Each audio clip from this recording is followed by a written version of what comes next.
Hi everyone, welcome back to our channel How Logical. In this video, I will guide you on how to get logged into your att.net account. It's a really quick and easy video, so make sure to stick till the end. Now before we start the video, if you're new to our channel, subscribe and hit the notification bell in order to get notified for any of our new uploads.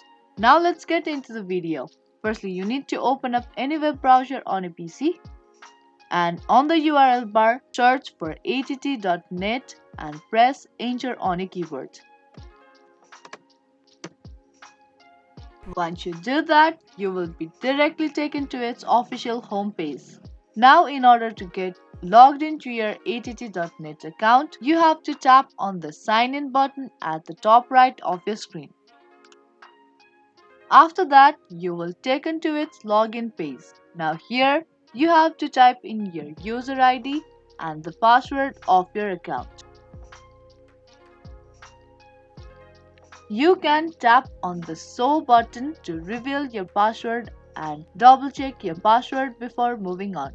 Now if you either forgotten your username or password, you can recover it by tapping on forget user ID link for the user ID and forget password link for the password. And once you're done with typing in your details, tap on sign in button in order to get logged into your att.net account. Now that's all it takes to get logged into your att.net account. Hope you understand and found this video useful. If you did, make sure to like and share this video and also subscribe to our channel for more videos like this. Thank you for watching and I will see you in the next one.